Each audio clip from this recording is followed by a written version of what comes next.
Kabilang sa mga mahigpit na tinututukan ng administrasyon ni Pangulong Ferdinand R. Marcos Jr. ay ang pagpapaunlad sa sektor ng agrikultura. At ang pagsisikap na yan, unti-unti nang nagbubunga. Patunay dyan ang mga magsasaka at mangingisda sa Cordillera na natulungan ng pamahalaan. Kung paano alamin sa sentro ng balita ni Christine Bornolia sa Baway.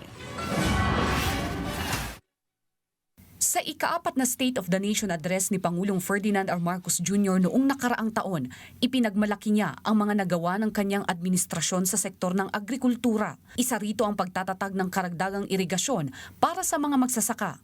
Mula nagsimula itong administrasyon, mahigit 8.5 milyong magsasaka at mangingisda ang nakatanggap ng tulong.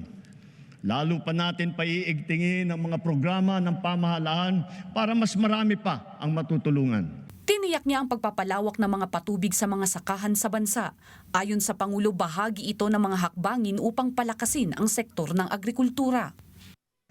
Libo-libong ektarya ng lupa ay nalagyan na ng patubig sa buong bansa at libo-libong ektarya pa ang patutubigan. Ang pangunahing tanggapang may mandato sa patubig ay ang National Irrigation Administration. Sa Cordillera, marami nang nasimulang proyekto para sa patubig alinsunod sa talumpati ng Pangulo. Sa datos ng NIA Cordillera, aabot sa 89 na proyekto ang natapos at nabuksan para sa mga magsasaka. Ang mga naturang proyekto ay naipatupad noong nakaraang taon. 76 na groundwater pump irrigation projects naman ang naitatag na aabot sa 5,800 farmers ang nakikinabang. Mula nung State of the Nation last year hanggang ngayon ay nakatapos tayo ng 89 na proyekto. Yan ay ginagamit na ng ating mga farmer beneficiaries.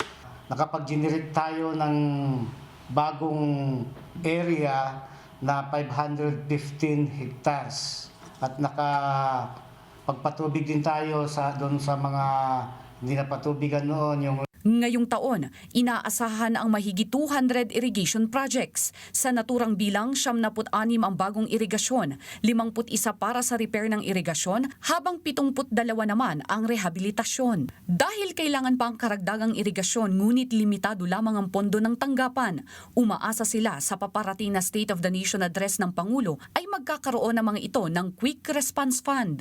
Hindi maiwasan yung mga nasisira, nababagyo, kaya kailangan ng yung quick response fund. Kasi walang quick response fund ang NIA. Yun. Saka sana dagdagan ang budget ng NIA kasi yun ang kung natin, yung food sufficiency para tumaas yung irrigable area natin. Christine Bornolia sa Baway para sa Bayan.